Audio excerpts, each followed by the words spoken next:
Can two numbers have 18 as their HCF and 380 as their LCM? ಮೊದಲಿದಾಗಿ HCF ಅಂತ ಹೇಳಿದ್ರೆ ಏನು ಹುಡುಗರ? ಹೌದು, highest common factor.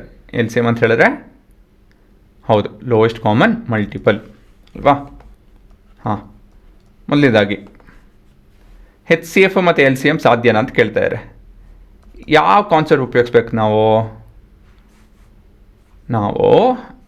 Fundamental ಥಿಯರಿಯಮ್ of arithmetic ಇದನ್ನು ಉಪಯೋಗಿಸ್ಬೇಕಾಗುತ್ತೆ. ಏನು ಹೇಳುತ್ತೆ ಅದು ಅಂತ ಹೇಳಿದ್ರೆ, ಯಾವುದೇ ಒಂದು ನಂಬರ್ ತಗೊಳ್ಳಿ, that can be express as product of primes ಅಂತ ಹೇಳಿ,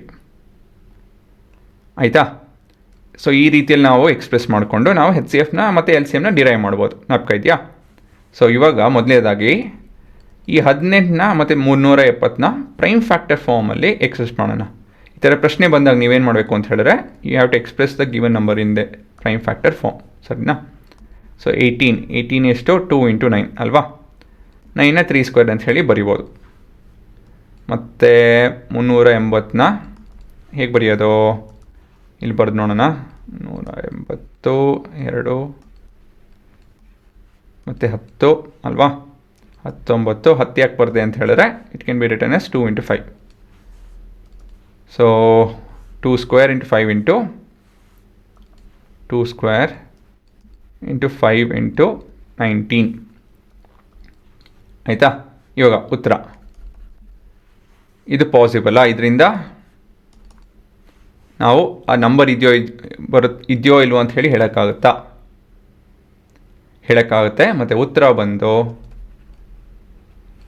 there are no two numbers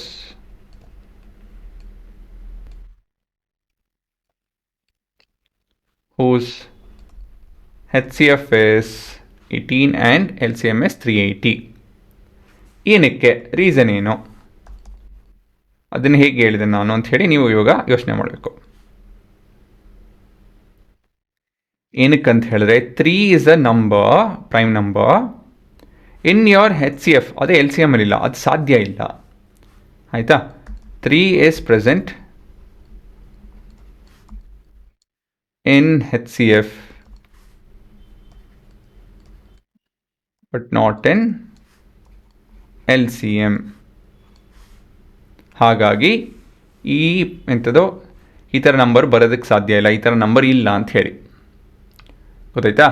ಯಾವುದೇ ನಂಬರು HCF ಇದೆ ಅಂತ ಹೇಳಿದ್ರೆ ಅದು ಬೈ ಡಿಫಾಲ್ಟ್ LCM ಅಲ್ಲಿ ಇರಲೇಬೇಕು.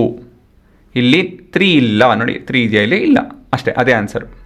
ಅದೇ LCM ಅಲ್ಲಿ ಇತ್ತು ಅಂತ ಹೇಳಿದ್ರೆ, ಬಟ್ HCF ಇಲ್ಲ ಅಂತ ಹೇಳಿದ್ರೆ ಅದು ಸಾಧ್ಯ. ಆ ಥರ ಬರೋದಕ್ಕೆ ಏನು ತೊಂದರೆ ಆಗೋಲ್ಲ, ಆ ಥರ ಬರುತ್ತೆ, ಆಯಿತಾ? HCF ಅಲ್ಲಿ ಇರೋವಂಥ ನಂಬರ್ಸು LCM ಅಲ್ಲಿ ಇಲ್ಲ ಅಂತ ಹೇಳಿದ್ರೆ ಏನೋ ಅದು ಸಾಧ್ಯ ಇಲ್ಲ ಅಂತ ಹೇಳಿ ನೀವು ಕನ್ಕ್ಲೂಡ್ ಮಾಡ್ಬೋದು, ಸರಿನಾ? ಸೊ ಇದೊಂದು ಸ್ಟ್ಯಾಂಡರ್ಡ್ ಪ್ರಶ್ನೆ ಇದು. ಇದೊಂದು ಪರ್ಟಿಕ್ಯುಲರ್ ಎಕ್ಸಾಂಪಲ್ ನಾವು ಇಟ್ಕೊಂಡಿರಿ, ಕಾನ್ಸೆಪ್ಟ್ ಏನು ಕಷ್ಟ ಇಲ್ಲ ಅಲ್ವಾ? ಸೊ ಅದ್ರ ಮೇಲೆ ನೀವು ಬೇರೆ ಪ್ರಶ್ನೆನೋ ಇದೇ ಥರದ ಪ್ರಶ್ನೆಗಳು ಮಾಡ್ಕೊಬೋದು.